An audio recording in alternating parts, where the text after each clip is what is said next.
Welcome to the second season of the Denoise podcast, the show that's all about the 3D animation software Blender, hosted by the Blender training website CG Cookie. I'm Jonathan Lampel, one of the instructors at CG Cookie and product manager for Blender add-ons at its sister company, Orange Turbine.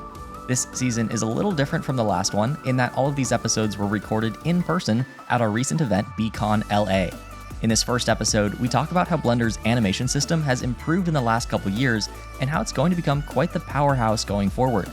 My guests today are Luciano Munoz, who is a longtime Blender user and a character animator in Vancouver. He's worked on The Sea Beast, Peter Rabbit 2, How to Train Your Dragon Homecoming, Detective Pikachu, Alita Battle Angel, and more. On YouTube, under the name Lollipop Man, he's made some great videos for helping animators transition from Maya to Blender. We also have Sir Neistadt, who is an animation instructor that has taught classes for folks like DreamWorks and Epic Games, and has a great YouTube channel as well. During the conversation, we reference a video from 4 years ago where he tried Blender for the first time, and it's really interesting to hear what's changed for him since. Last but not least, we also have Brad Clark, co-founder of Rigging Dojo, which is an online school for technical artists. He has over 25 years of experience in the animation industry and started using Blender more in the last couple years, but very quickly got involved in contributing to Blender in the animation module, where his expertise has been invaluable. And without any further ado, I'll drop you right into our conversation about their experience with animating in Blender. Putting together what's it called, computers, and they go like, you hear all the sound and click. It's like very like satisfying sometimes. Well, that sounds like it'd be nice, right? Because it's like actual sounds that you're like they're meant to be satisfying, exactly, as opposed to like I don't know, people tapping things and making mouth noises. The mouth noises get me. The one that I will actually listen to that I found is okay is I found a video of like a little bunny eating a carrot, and it was just a little like, and that was okay. It was so cute that I was all right with it. But anything else related to ASMR, I cannot stand. As long as there's a visual so that you know what you're hearing. Yeah, that is also a good point, which people do not have on a podcast. So here we have, in podcast room, we have Luciano, an animator. Do you want to introduce yourself to the folks? Sure. So hi, I'm Luciano, and I've been an animator for on and off, maybe 17 years. I studied initially audiovisual communications. That drove me to do post-production. That drew me to want to study visual effects, and ended up doing animation, character animation in Vancouver. And then 2 years later, I think, I took a class that had like a scholarship, and brought me to go to Bulgaria for a class that Bassam was teaching actually. Oh. And that's when I met Blender, like for real, because I had seen stuff, but like nothing like really tangible, right? And so he taught me the first steps of Blender, and I learned to model and do basic stuff, right? And that year he was like, oh, in 2 weeks there's a Blender conference, you want to come? I'm like, sure. So I ended up sleeping at the Blender Institute that night because I didn't have anything. I was a student, I didn't have money, so I arrived and slept at the Blender Institute. And during my day job, I started doing Blender and Maya at the same time. Like I would work at some studios, like doing freelance, and I had Maya in this screen and Blender in this one. So I would model something, put it in Maya, do some stuff, bring it back. So from then I grew a passion on Blender because I discovered that part of like the community and that kept me going all the time. So then for a couple of years, I had a studio where I did lots of Blender. And so because me and my business partner at that time, we had super wildly different views on what we wanted to do and how we wanted to approach the stuff. I would have to learn to rig, animate, do everything in Blender so we could kind of parallel do stuff. Like it's funny because we had one project where we rigged characters in both Maya and Blender, and we rendered in both Maya and Blender because he didn't want to do Blender and I didn't want to do Maya. And so we modeled the characters, we got the textures, and then we put them in both, and we did this stuff. And so everybody would animate their shots in their software choice. And then, I stuck with the community as well, and then decided to go into features. So I work mostly by day in Maya, but I put my Blender cape on at night and do tutorials and do like my own projects in Blender. Very nice. And what are some things that you've worked on recently? So the last few things that maybe somebody has seen is The Sea Beast, which was released in 2022 on Netflix. The Monkey King, also Netflix. And Leo, also Netflix. And Ron's Gone Run, which is in Disney+. So I normally work as a character animator in feature animation. Oh, very nice. Cheers.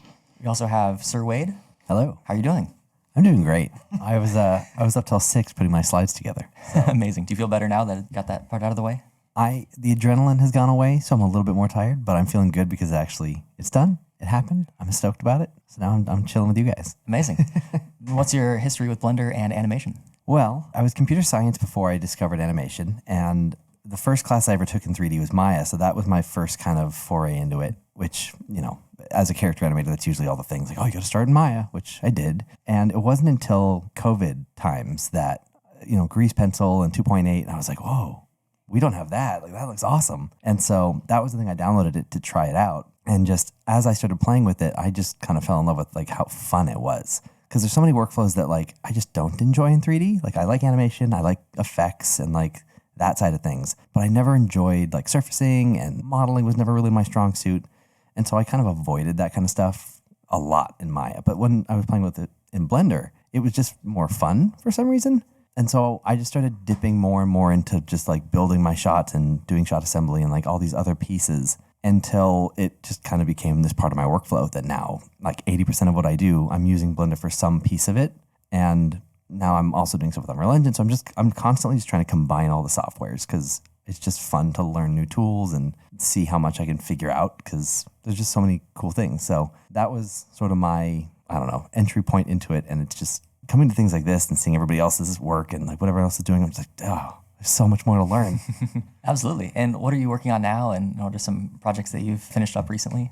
Well, I'm doing a lot of training right now. So I'm doing a lot of like software stuff and showing studios how to use various tools, and mostly Unreal, because that's a big thing in the industry. But like I'm trying to get better at Blender so that I can help more people transition into it, because a lot of my animators want to give it a shot. But as far as actual animation work, I've done a few kind of game pitches that I can't talk about in too much detail. Ooh, okay. But that's been kind of cool. I've not done much game stuff, but I've been doing a lot of like this facial animation, weird pipeline. We've got all these scripts to like kind of make it work. But other than that, there's been a lot of like YouTube freelance and things like that. Most of the people in my world are YouTube creators. And so luckily I've gotten to work with some really cool people and just help out with projects here and there. Very cool. On top of the YouTube channel. Amazing. We also have Brad Clark.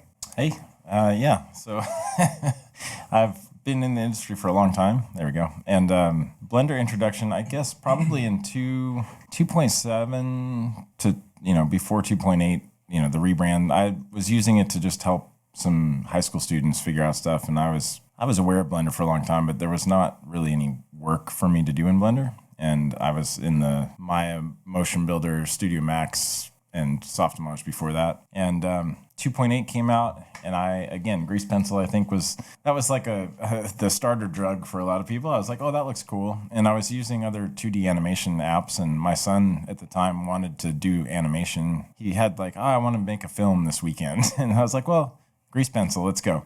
And so I was learning it about an hour faster than he was asking me questions. And that was the entry point into starting to just learn Blender. And then I started just playing with it myself and wandered into the NLA section, and my motion capture background, I was like, oh, this is cool. I wonder what it can do and what it can't, and immediately hit like more questions than there were answers for. And that kind of started the whole process into me getting involved with the Blender Foundation and animation module, and just trying to see what people were doing with it and how far we could push it, and give myself another option besides tools that were not getting attention from certain software companies.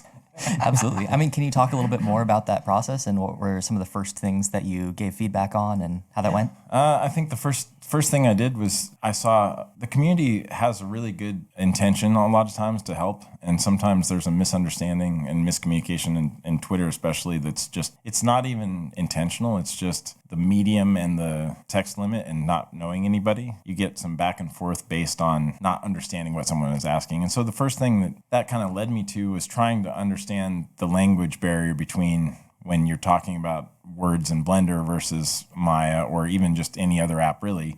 Blender has a lot of ideas that don't initially translate well.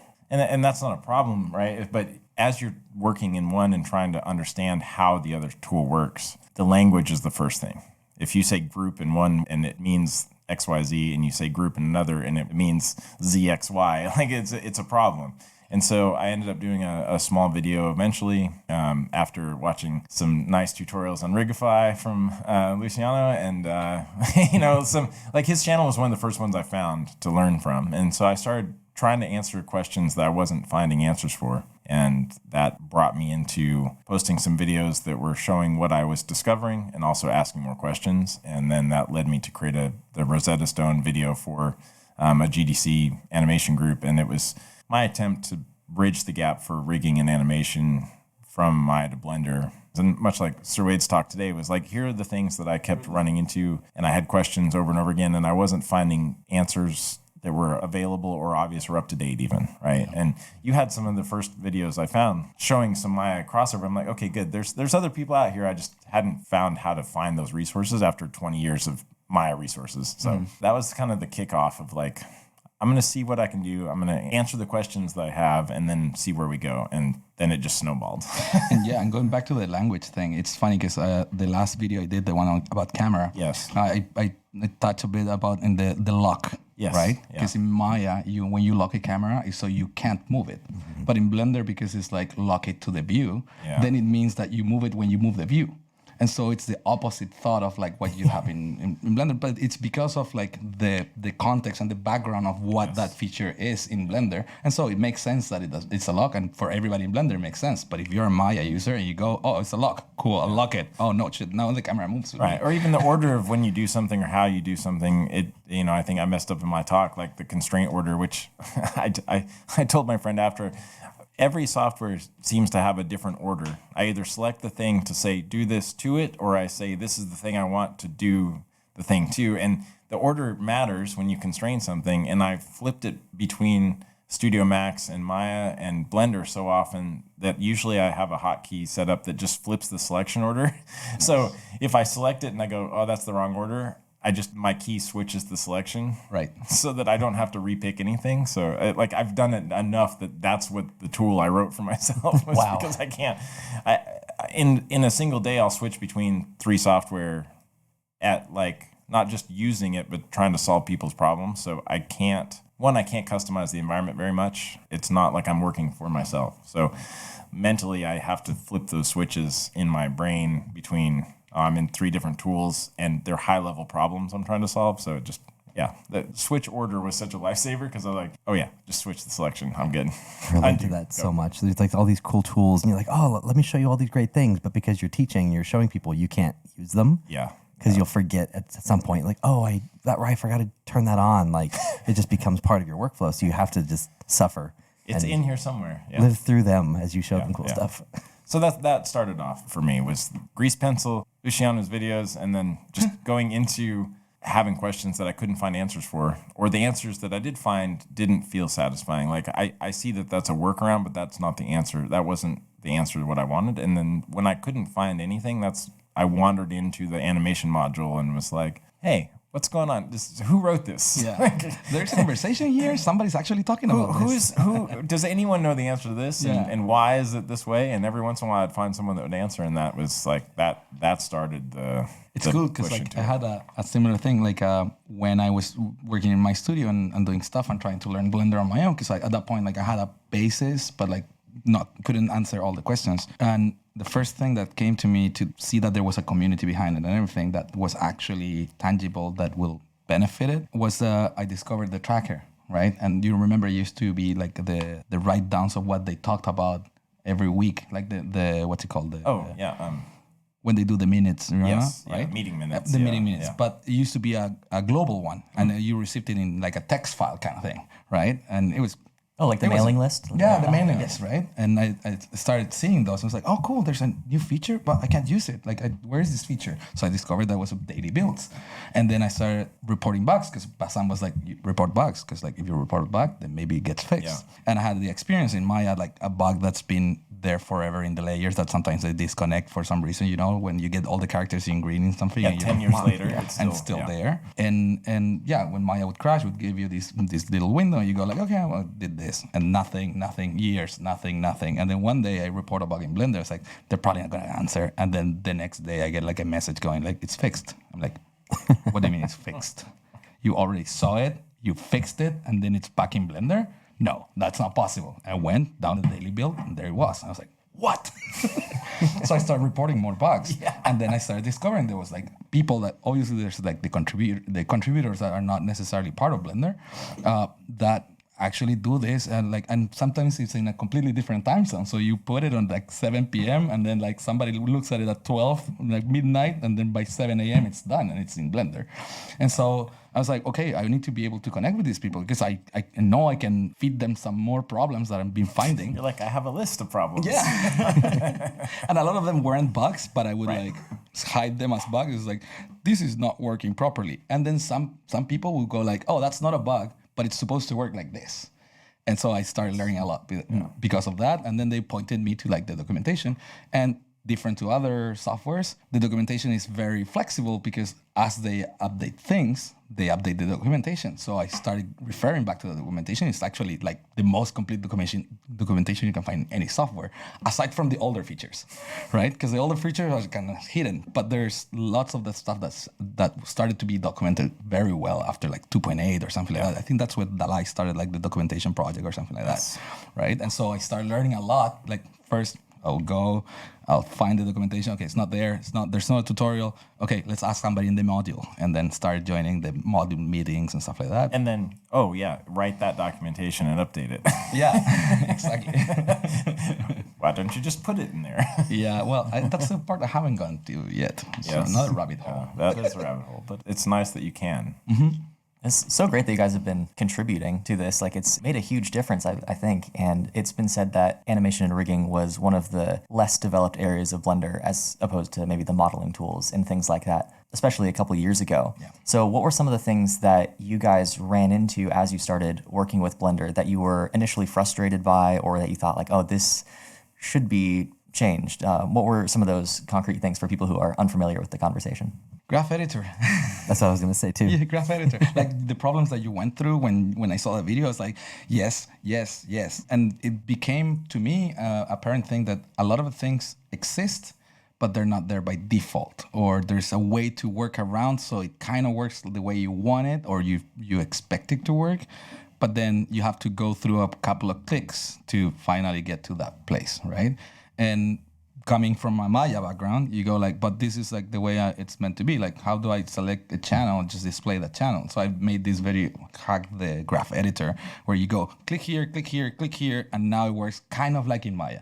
Like, it was never about the lack of tools or never about, like, there's some newer tools in Blender, but I remember I used to have a intern in my studio, and he was coming from Maya, and I taught him a couple of things, and he's like, now I can't animate in Maya because I'm missing the 3D cursor, which we use all the time, like you showed today. Like, you don't have maybe a foot roll, just plant it there, put a couple of keyframes, and then you go with foot roll, right? But then there was other things, for instance, like the selection, the hiding the graph editor, or the fact that when an object gets hidden, then you can't really see the keys, but then it's still selected in a way, and so you need to press a couple of clicks to actually reveal those keyframes, but it's super weird to get it in your head because for instance, if you're animating a box that is appearing and disappearing, and then you key the visibility, then it disappears from the graph editor or the dope sheet, right? It's gone. Yeah, gone, completely gone. And so you're trying to like move the keys around to see like the right timing for it to appear and disappear, and you can't because it disappears and then it disappears, and then you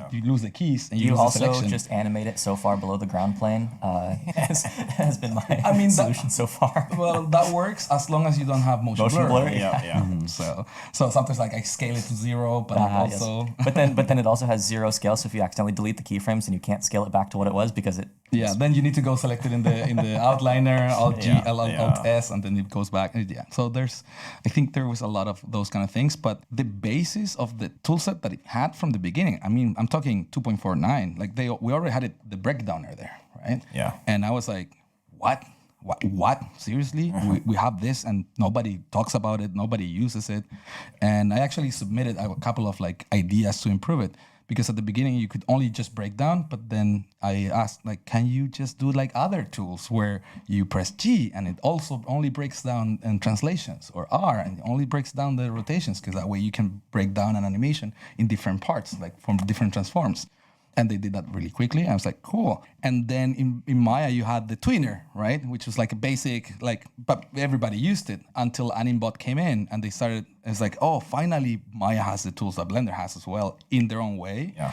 And now it's kind of on par. And like now Maya's Animbot like supersedes all of that and has more tools. But now we got lots of developers that come from a Maya background that are like, I miss those tools, so I'm doing them. Like Tal Hershkovich, who's doing like the animation toolbox, and he added most of those. And yeah, it's super cool. And the animation layers, because he's a Maya animator as well by day, when he works in Blender, he's missing the animation layers and Animbot, so he's like coding all these tools that very similarly work. Yeah, and just to mention, like the thing you said just a minute ago at the beginning, is like it's not about the tool missing necessarily, it's about the accessibility or discoverability, right? And I think some things are more forward in the user interface to do things, and then sometimes it's just not knowing the behavior. Yeah. Like the box disappearing and your keys going away, it's like, what did I break? Like you start to question, did I do something wrong? And it's just, no, that's the way it behaves. Or trying to get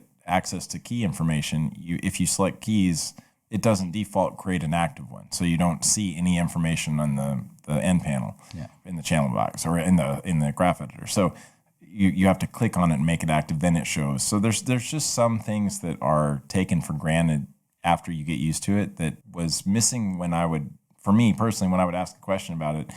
The responses were not from a beginner's point of view as far as like answering a question that was not to a beginner. Right, like it's like I understand what I'm looking for, but I don't know how to ask the question, and you don't know how to give me the answer, and so now we're just stuck. Yeah. And so I think the thing that that you shared, that Serge shared in his video of like am my animator trying Blender, was like you start to see those things where it's like, right, when you watch it without any political view, you just watch someone try to do something, then you see where their intuition takes them and what the result is, and you go, yeah, can we make that better?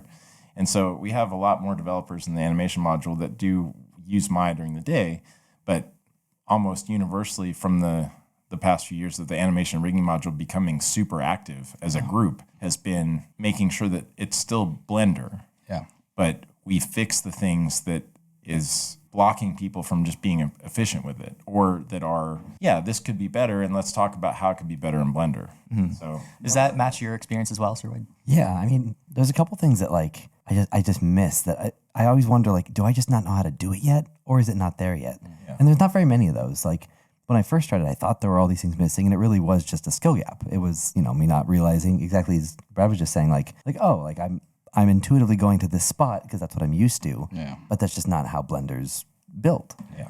There's a couple things like stacked curves that I'm really used to in Maya that we don't have yet, and things like that I hope for every day. You were talking in Maya to Blender, and that kind of didn't work for Blender, yeah. But there's so many things that that was a big thing in my talk, was just like, once you take the time to say, okay, this is not the tool that I'm used to. This is a different thing. I'm going to sit down. I'm going to learn it the way it's meant to be. And then you start to go, oh, okay. So it makes so much more sense once you understand that, then you start to find the stuff. And when people share things like, this is how it works, and instead of going, why does it do that? It's like, oh yeah, that tracks. There's still a couple things that like Brad was telling me this thing about constraints, that in Maya, there's a little button when you turn off a constraint, the object goes flying back to where it came from. There's a box in Maya called rest position, and you can uncheck that, and then it just works. I didn't realize. I was looking forever, even for this talk. I was really trying to find there's got to be a way to do it in Blender. I could not find it. Turns out there's some little symbol. Yeah, it's a little X next to the influence, and no way. I mean, I looked at it for a long time, and then it's there in plain sight, and you never know it. But it's quite new, to be fair. That's maybe 2 years ago. Is it just 2 years? But that's 5 versions, right? That's like dog years. Absolutely, it's 2 years in Blender is 15 and but for the longest time there was nothing there, and today you mentioned the 3D cursor. I'm like, I never thought about that. Sorry. You're good. I was never thought about that. Because that's the 3D cursor kind of works as a world space saver. Yes, and and then we were talking about using it for poses. But I think again, it's the discovery process. Sometimes the answer is, this is the answer, and my reaction to that was, I don't like that answer. There are better ways to do this.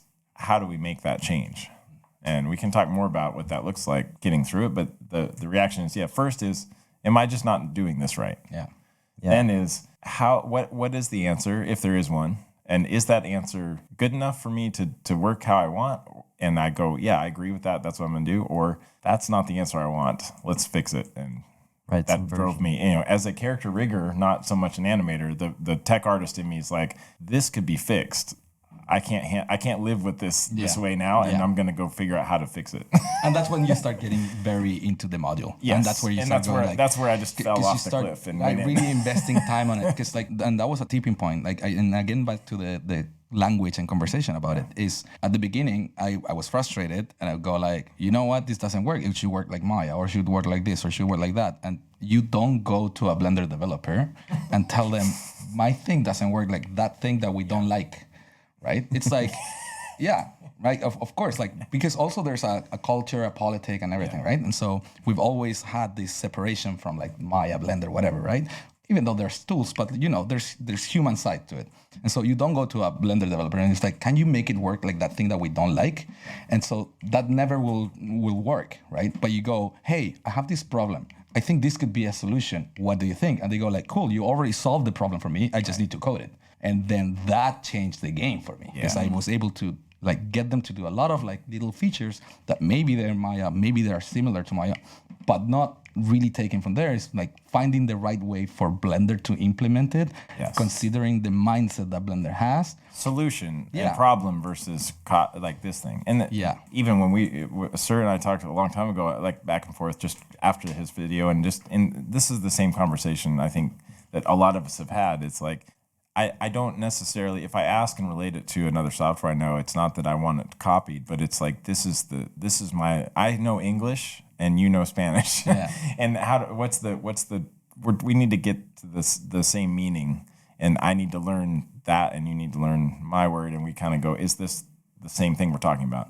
And in the case of just saying, I have a thing, I wish it worked like some other software, the developer may not know that other software at all. And so if you told me in Spanish to fix a rig, I'm like, I don't know Spanish. I'm sorry. If you tell me what your problem is and you can translate that, then maybe I can fix the problem, but I can't learn a different tool just to answer your question while I'm programming another thing, right? Yeah. That expectation comes up, and it's not even that the developer doesn't want to copy a feature. It's I don't know Maya, so it doesn't matter what you tell me. I can't understand it, and I'm not going to stop and learn it so that I can fix your bug or feature request. And also at the same time, you putting effort on the explanation of the development of the problem. I'm going okay, this is exactly the steps I'm following to try to accomplish this, and this is what's failing. Sometimes you're surprised because also the developer might go but I got this better idea because Blender works like this and this. Maybe we could do this kind of button or this kind of feature. Yeah. And you go oh, cool, that plays out with the other features. Exactly. For instance, if you look at the way the the pivot points work, right? They work great in Blender for the ways that you make and how you mix them together. You mix one with the center and whatever. Mm-hmm. It's because it's thought about like that. And so, for instance, that's why we're trying to change the way the pivots work in the graph editor, so it works more like the 3D view, because that would make sense. It wouldn't make sense if it works like another software. But for the Blender system, it would work much better. It would give us all the flexibility we need, but then it's still in the Blender language. Yes. I've always wondered about that, because keyframes are also just points in space, and we have so many 3D tools for manipulating points in space that as a modeler, I really appreciate. And then when I go into the graph editor, I think, I just want to do that same thing with these other points in space. So that makes sense. With the animation and rigging module becoming much more active recently, what are some of the larger changes that have come recently that you guys are very excited about? I want Sir to answer this first, because he's been in there looking at fresh features and new things. What have you seen change since you made your video till now that has been an improvement? I mean, it's hard for me to say. I lose track of which version's what. Some of the things are right. There's so many improvements. Some of the little things are really nice. One of the first things I ever got frustrated by was that classic thing of in Maya I hit S and I just set a key, and that was the first thing. I hit an I and I get a menu. It's I don't want to have to double do something. So now in 4.1 is you can hit I. You can not that you couldn't do that before. I just didn't know how. Yeah. But that now. It was announced, I could read it and be oh, cool, so I'm educated now. Right. But if anybody does jump into it, it's going to be that much easier for them to say, oh, I hit the insert key button and it sets a key. That's just removing a barrier while still providing all the stuff that Blender offered from the start. And that to me, it's like, it's a small thing, but it makes such a big difference. But it's a small thing that causes ripples. Like one, the barrier, but also you animator go and set 100 keys and have to press the button twice. It's already harder. And even if you can go and set it up, then it means like, okay, I need to remember go this and change it. And then you go into another mode and then it doesn't work anymore because it's set up for rigs and not for cubes and whatever objects, right? So yeah, that makes a huge difference. Like you have no idea how many years. And that was a big discussion though, right? But that's like, if you look at it from the outside, it's like, oh, they changed this thing in Blender, but like if you look at the module chat history of what led to even get that small change done, or even like color the background of the auto key button, like, it's a small change, it's important, but you look back at how much time it took and how much discussion and how much energy went into just making that decision and thinking about the ramifications and is it an improvement, what is it impact, and then you still have people that want it back the other way. But it's not just someone flipping code and not thinking about it. And I think once I was in the module trying to change something small, like we added the parent space manipulator. And if you watch the Unreal path of like them showing an animation, I think 5.3 just got parent reference coordinates for the manipulator, but we've had that in Maya. And coming back to like when you see a key in the graph editor move, like you have to, you want one-to-one relationship between what you see in the 3D view and what your curve is doing. And so the request was parent manipulation. But to do that was like 6 months of work with multiple developers, and then you had to get the UI module. Like it was like, it's not just add the thing. It's months of work across multiple people, and then just to test it to make sure it works. That the developer, luckily, he had time to work on it, and I had time to test it. And even then, Sebring had to check the code. We had to approve it. We had to talk about it. So when people see like one feature added, that's like weeks and weeks of work or months of work for multiple people across all of the Blender modules. Yeah. Discussing, disagreeing, agreeing on another solution. And they have to create it, they have to test it, they have to, so that's the thing that I think initially took me a while to understand the structure of how things got done, but also I appreciated when I would make a request as the requester, I was like, okay, well, how important is this? If it's important, then I have to be willing to follow it all the way to the end. And that may take 6 months, it may take one night. Like, oh, we can add this thing, and it's a fix and it's done, or this is important, lots of people want it. Am I willing to invest to make it better for myself when the next version is released? And oftentimes the answer for me was yes, because. And you look at the 4.1 features and 4.2 features, and I put a video up recently that was like just to kind of a check-in for myself. Here's the list of 80 features and improvements and bug fixes that have gotten added to the NLA since I made the document 3 years ago. Nice. 80. We just talked about adding one manipulator. It took 6 months. So 3 years across multiple versions. This was me making a list and following through and finding developers and talking to developers and getting them to understand the problem and get my idea in, or see someone else working on it and then jumping on and providing weight and feedback for that idea. And so now we have an NLA, for example, that you can select the strips and move them around and reshuffle them and order them, and you don't have any weird drag and drop issues. You don't get blocked. The actions show up right when you create them. In my talk at Blender conference, Sebring fixed one of the things in the middle of the talk, and by the time my talk was done, he had made a patch and submitted it to Blender based on what I showed in my talk. So it can be that fast, or it can take 3 years, which is 4.1. We have baking custom properties. This was patched and fixed in Blender, checking my watch, almost after 2.8, but it sat in a bin of code that never made it all the way through. And I had to work on getting that from the original developer all the way through for now, from 2.8 to 4.1. It took that long to get code that I can bake an action on the NLA and collapse the layers and have custom properties work for Rigify rigs. And this was like the first thing I tripped over when I was like, hey, I want to do this. And it's like, nope, it doesn't exist. Okay. And someone watched that and wrote a little piece of Python for me after that video released. So I was like, hey, how come I can't do this?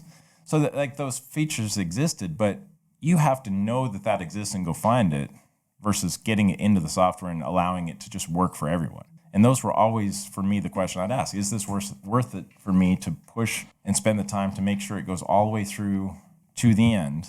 And sometimes it still doesn't work, but it's still worth the effort. Yeah, sometimes it's not. And also, like here, lots of us are contributors on our own time, right? Yeah. And I remember somebody was talking about the stack curves, because I also love the stack curves.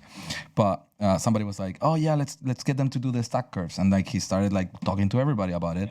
And at some point he was like, he wrote me on the side. He's like, don't you think that this is important? I'm like, I think it's really important, but I have other priorities that I want to fix first. And so because also I have a full-time job and whatever, I choose to fight the battles that I consider more priority for me, right? Because I know how much time that takes, and the follow-up and the conversations and like changing some people's minds, like, or convincing somebody that this is important or this should go up, like higher up in the list. But sometimes you can't, right? And sometimes it's just asking the question to begin with. Like, I don't know what question to ask. Who do I talk to? That takes time to figure out where to go. And I think the benefit of having a platform like Sir Wade's YouTube channel, he's got a large audience, so he's going to get feedback quickly. Yeah. But it's what happens. Like, are you equipped to handle that feedback and do something with it? No, you'll learn, and maybe you can contribute, but not. I just took it upon myself to go, well, I'm technical enough to know, and I have time to go see if I can make this better. And when I want to use the tool, I want this fixed for me. And then it turned into just way more involvement than I expected and way more work than I expected. And so suddenly my full-time job of working with my motion builder switched to supporting so many Blender studios and questions and artists that the past 2.5 years of work has been almost all, probably 70% Blender from zero. Nice. Which was amazing. And that was like paid work, not just free answers, but like that was an incredible shift. But that all started because I asked the question, like, who knows this stuff? And I'm trying this and I don't understand, and then got involved. So That's very, very wild that it transitioned that fast for you. yeah, it was surprising to me too. But like there's some amazing studios that are working with Blender that I'm supporting now. And it's like, this is really cool. And I've had a chance to show large companies some features to help them translate it just for their artists that wanted to see it. And I mean, my own personal work, there are so many things that Blender makes easier, that knowing the tool and knowing how to use it, and then also knowing how to move things between it when I need to use another tool for delivery or, client, whatever, it's just been nothing but benefit. And also the process of going through the module and improving the software has been incredible, because it's given me access to new friendships, it's opened up a new set of friends, but it's also given me insight into how to use my other software in a way that I wouldn't have done before. So it's just been incredible. Yeah. I know this is a little bit off. I feel like it's kind of a spin-off, but like, do you guys ever have like animation that you need to bring into Blender? Like I started doing like Alembic caches and stuff because, the rigs weren't compatible or whatever. I've been messing a lot with USD and like bringing animated stuff into Blender that way because I like assembling shots in Blender. Mm-hmm. And it's so fast and light. And it actually, I have these heavy rigs that they come in Alembic and they just chug. Yeah. But USD, like whoever's doing that is doing a great job because the stuff's so light and just plays at 24. Yeah. I haven't done that in a while. But last time I think I did that was in MDD. Yes. Yeah. Well, and that was that's a separate project. Actually, I ended up doing a tutorial about it because, you did. Yeah, and I found that to help me. Yeah, I'll tell you later. But yeah, because like I had to do when I had the studio. We were working with my friend again. He wanted to rig the stuff in Maya, and so I'm like, okay, cool, but we're gonna render it in Blender because that's the only place I can render. Blah blah blah. So yeah, what is the option? Okay, FBX. No, that didn't work well. This other thing, and I found somebody with a very obscure add-on. I think that was to like map the MDD or to import it. I don't remember exactly what it was, but the add-on was an exporter for Maya, so you could then read it in Blender with MDD, and that worked like a charm. I was like, cool, all right, like showed some materials there, cool. We need to update it. Okay, we export it again, overwrite it, done. Yeah. It was heavy though, not as used. Yeah, no, I think on my side, I've definitely dealt with more dense data mocap stuff on my just in general. But I think the thing that was, I have like two things that stood out to me. One, I've used professionally worked in motion capture for a very long time and dealt with huge data sets of animation. And I have a Blender file with 800 animations on the skeletons, all running. I can open it like opening the default cube, and I can see all 800 animations in the library all at once. Wow. It takes 25 minutes to open it in the other tools. For that same just to open the file. Wow. And then I can look at them and do stuff, but then to save it, it's also 25 minutes. Yeah. And now I have an animation library file in Blender that I can just pull actions from instantly, and I can open it up and see an entire move set for a game at once and see that like it looks like a snowflake running. So that's amazing. And so I think that was the one thing that like the speed of moving a lot of data in and out of Blender has been amazing. And I've done batch retargeting of several thousand moves and set up stuff, and that processing power is really a benefit. And then I want to stay in there because now I've got certain tools and certain things, and I miss layers and things. But then there were other tools like the Butterworth filter. I've had that for a very long time, and it smooths the curves and for mocap to clean up. And then now it's in there because I worked with Christoph to test and adjust features, and now it has more features than my other tools because I helped implement it with him. And it's really, really nice. And you've got control to blend it in and do all this stuff. So it's an amazing tool in my toolbox for me, but it benefits everybody who wants it. And then the same thing, I'm go, well, you know what? When I open a file that has the animation open, but now I have a graph editor, and the graph editor is sort of fast, but the timeline's slow. And I have 10,000 keyframes at 60 frames a second or 120 frames a second, and everything's slow. And so now, what did Christoph do? He wrote the patches for the graph editor, and the 4.2 will have time NLA and dope sheet. So now you don't lose 5 frames a second every time you open the dope sheet channel. Nice. And you can move keys around in the timeline in real time with 10,000 keys selected. Wow. And you can, like, all of the features in 4.1 of speed ups, like that came from like him and I opening these files going, hey, this is slow. Can we fix this? And yeah. And like a version later, it's blazingly fast. And I'm like, yes, now I can just open up files and drag stuff around while it's playing and edit and do stuff and bake animation. And like 4.1 was like a milestone marker for me. I'm like, now I can stay here.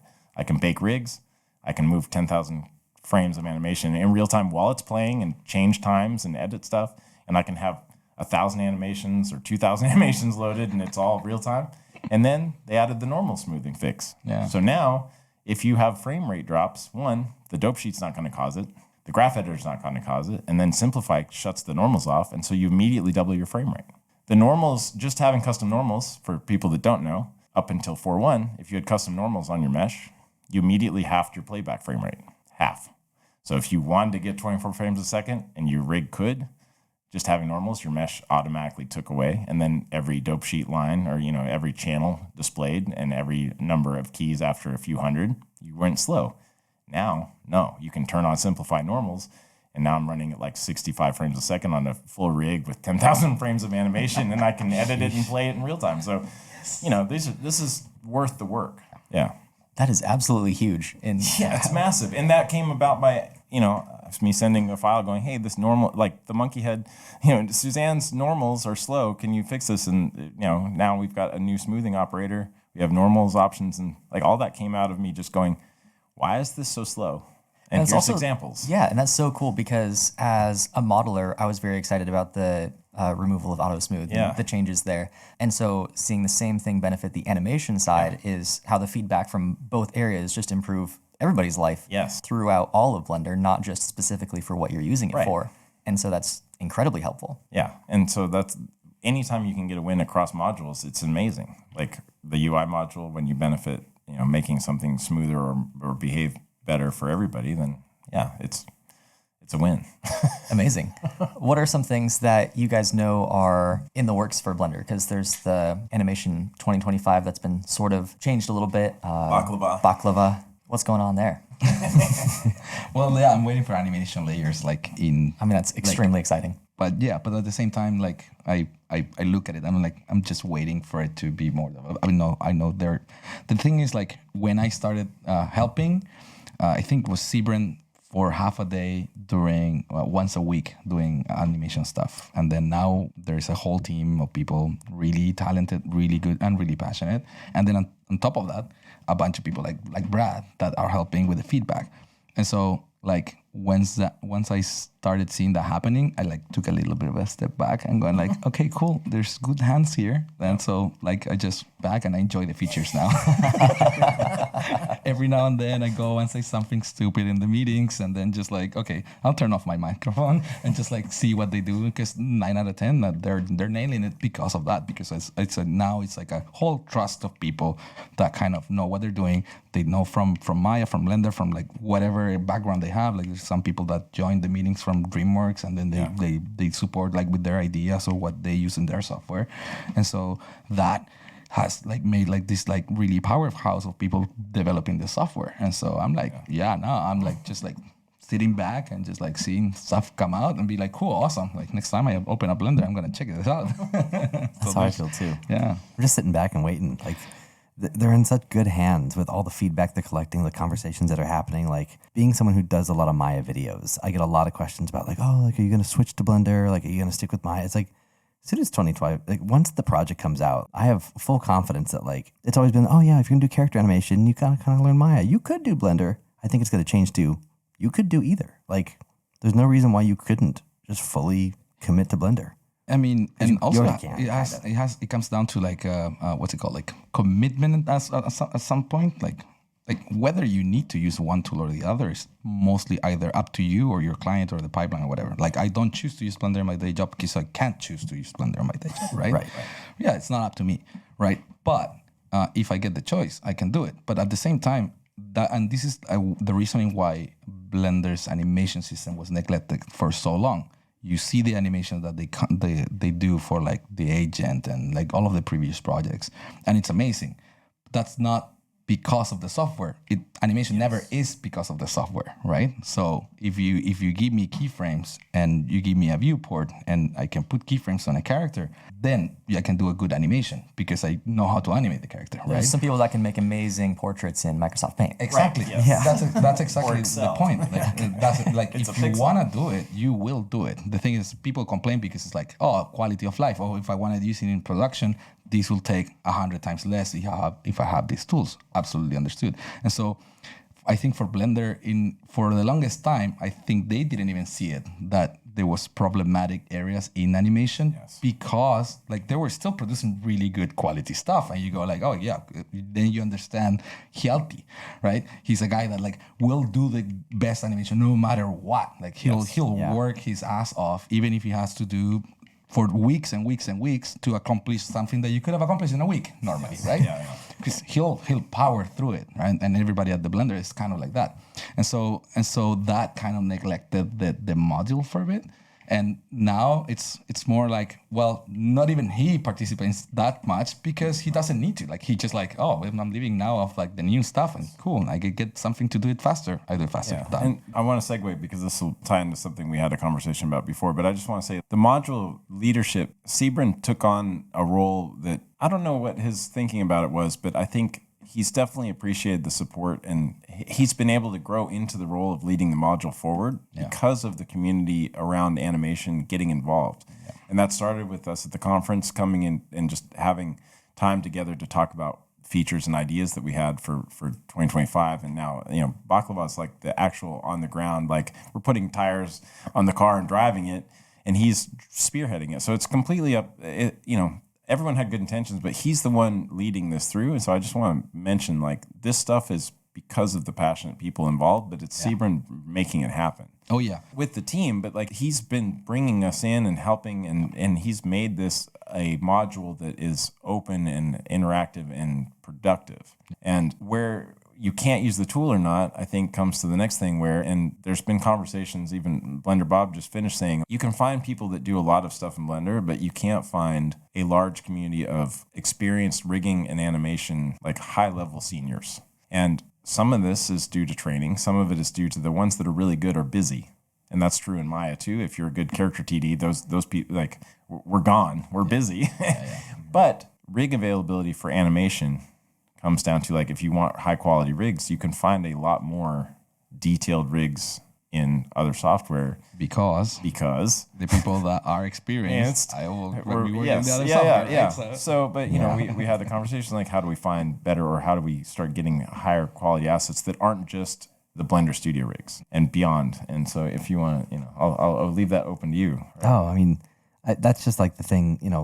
there's a lot of cool characters, but like there's just not that many with like the the feature quality faces that are really appealing and like up to date with all the stuff. Like, because Snow and Rain are great, but they're kind of the two that come to mind. Yeah. There's just not a huge library of that kind of stuff because there's not a ton of character TDs who are, just making these characters. And there's more people. I feel like every day I'm always seeing stuff on Twitter of like people working in studios they're taking the models and they're trying it in Blender, but that's stuff they can't share. Right. So the skills are being developed, but the assets aren't. The Wonderworld Studios, I don't know, Wonderworld Studios, they did the Leo rig and they did a version from Blender. And it's pretty okay. Yeah. I mean, it's not one-to-one to the Maya version, but at least they saw that there was a gap there. It's like we did a very high-quality rig that everybody's using. Like I used it myself as well. I really liked it. And then suddenly they're like, hey, do you want to do this in Blender? I'm like, it's been 4 weeks that I've been animating this. I'm going to start over. But but let's talk about it because it's good because like that's like starting to fill up the gap. But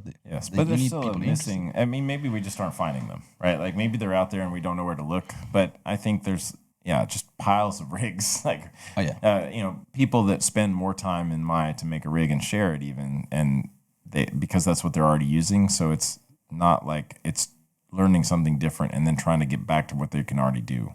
And so, I think we need to have a little bit of a call to build some assets that are not just waiting for the Blender studio to release an asset, but we need feature film level detail and even describing what that is. Because if you're capable of doing it but you've never done it, you don't know what feature film means. Yeah, like so it's like solving a bug in Blender. It's like, well, it's a problem and the solution is do this other thing. Well, if you say feature film quality, like what does that mean? And you have to educate the community on this is what this means beyond what Rain and what you found is like how much further does it need to be and how we describe that to the community and let them start to provide some assets and learn and grow, and that's the next level up, right? So I think a big part too is like those who can make the assets, it's like I would assume that they don't know whether there's a market for it yet, because like yes, that too, like if they've got the skills and they're like, well, I'd like to make some side money, or I'm gonna make some project, I want people to use it and get benefit out of it. Like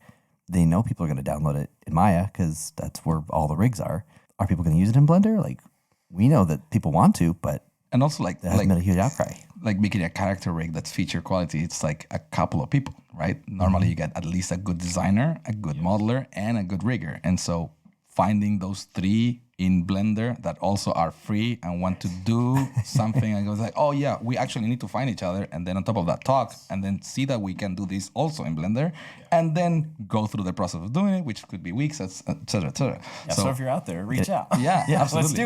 Let's do it. Gotta test it, like all the pieces. Exactly. I mean, it sounds often exactly what we talked about, getting a feature. A rig is a software. Yeah. So it has to go through the same steps. And it can connect to so many other things. Like there's the pose library. Like it can go deeper into all these features that have been being developed. Like, because so many people have seen, oh, cool, the pose library, that's cool. Like you download the Sprite Fright and like, but like how many people are really doing that and like really pushing it? Like we need more characters that fully utilize all those things. I still haven't used the pose library in Blender. Oh, interesting. The new one or just ever? The new one. The old one. The old one I used all the time. I think I used to, I did a tutorial maybe about it. And and that one I used a lot, and I used it even in a small feature that we did in the Netherlands. And it was great, but also terrible. And so just after that, I was like, oh guys, you have no idea it's coming. There's going to be a new one. Because it was like kind of localized. It was like a mess to switch the actions.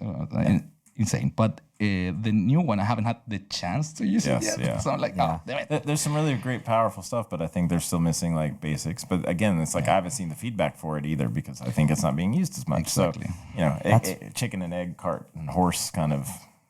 Yeah, I think that's the only feature. One of two features that I gave a lot of feedback on at one point was I love, because I taught Primo at DreamWorks, I knew that software inside and out, and the pose library was one of my favorite things. It just works so well. Yeah. And Maya Studio Library is cool, can't do half the stuff it can do. Right. And so when Blender started coming out with their pose library, like the way that the software is built is so much better equipped for that type of workflow that we had at DreamWorks because of all the feedback and stuff. Like I haven't checked out the new version either, so I don't know how much of it maybe is in there or going to be, but like there's so much that I'm like some hopeful. gaps. Yeah.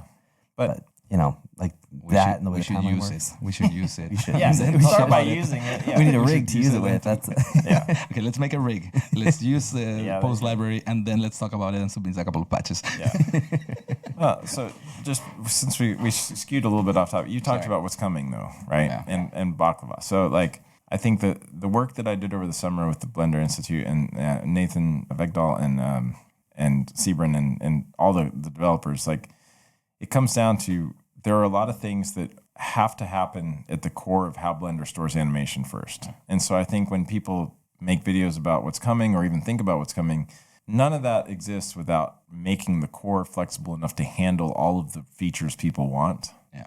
And you're going to have to be patient as a starting point. But it also is going to take a little longer because you're changing the way Blender stores information. And that's not an easy thing.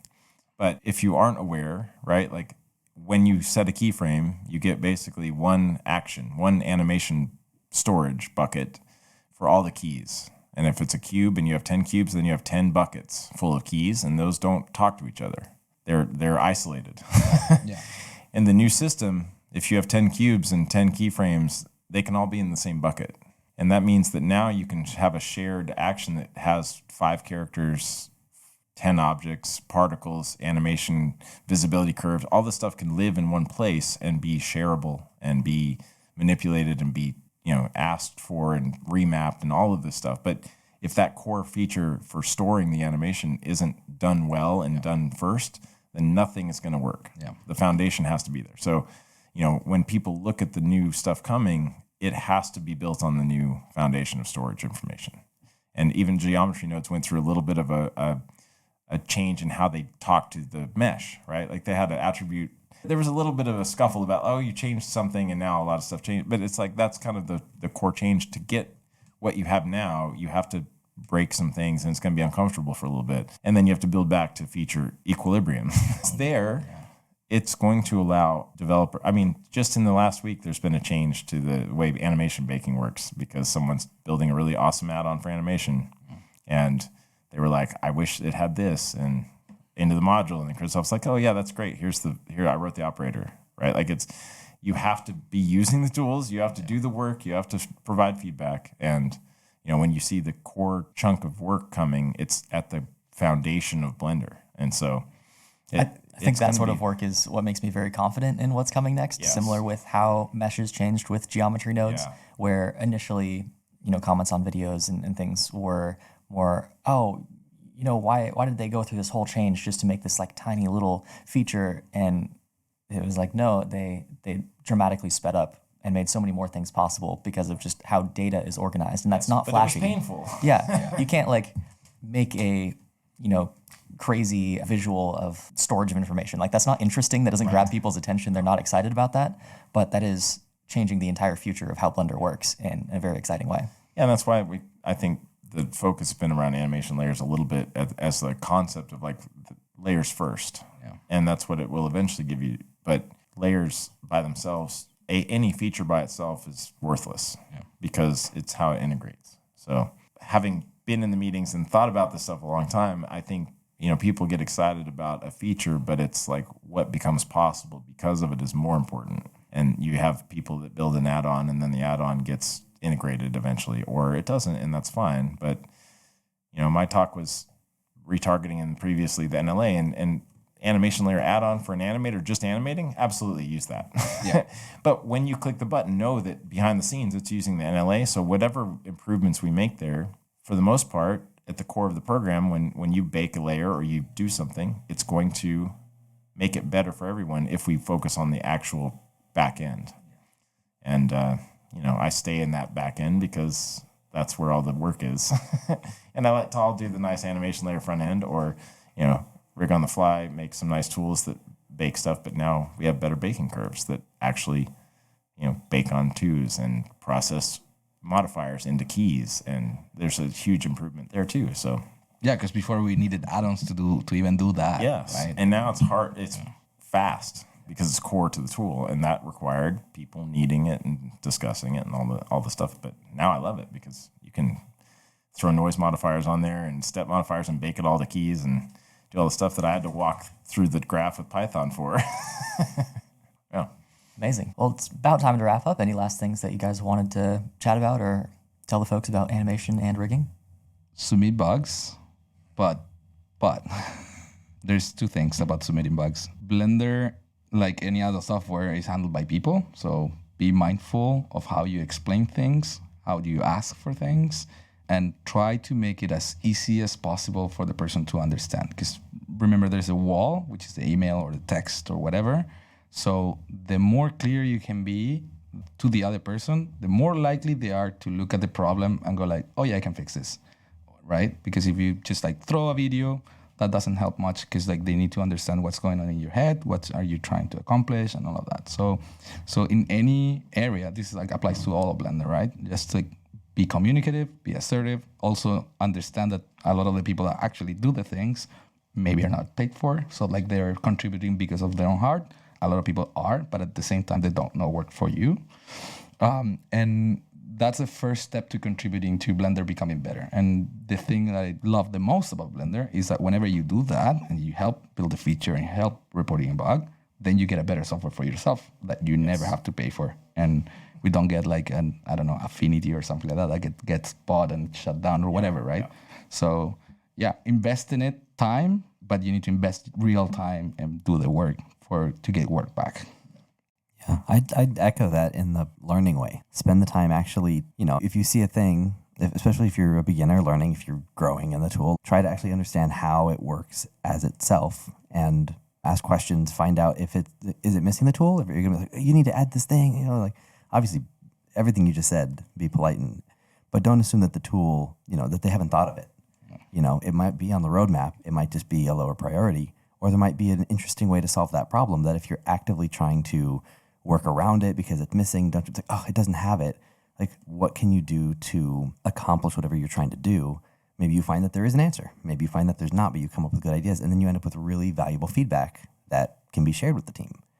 So, so much feedback from beginners and novices in the tool, like you don't have that jaded perspective of some other tool. It's a benefit in itself to be a noob. Yes.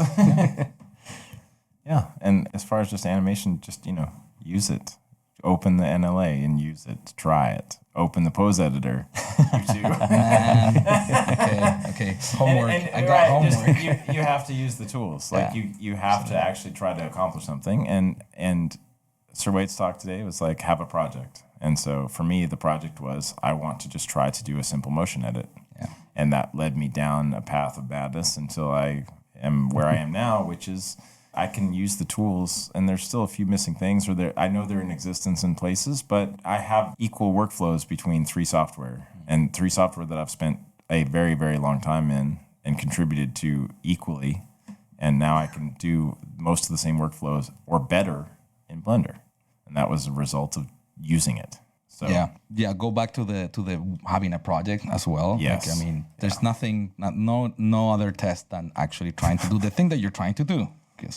Because you'll find maybe solutions. Like if you actually have a project that you want to accomplish, you'll find the solution and maybe figure out a better way, or maybe figure out that you were wrong from the beginning, or maybe figure out like, oh, somebody did make a tool or whatever, right? Yeah, but you have to be vulnerable in sharing, like in doing the thing. Yeah. And to be able to find out. So, I think all of us have done that by sharing our hardships, our tips. And when you share a tip, someone else may have a better one, and that's fine. Yeah. Or sometimes they'll go, oh, I never thought of that. And that conversation happens in person. So, that's why you come to these conferences in the first place, is to have the discussions. And so thanks for having us on here too. It's been nice absolutely. It's been awesome to share that conference inner circle discussion to a bigger audience too. So absolutely. Thank you guys so much for coming and sitting down. That was an incredibly fun conversation just to listen in on.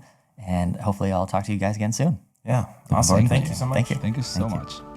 Thanks for listening to this episode of the Denoise podcast. If you're interested in learning animation or rigging, or honing your existing skills, check out our extensive library of courses on cgcookie.com that can help you with exactly that.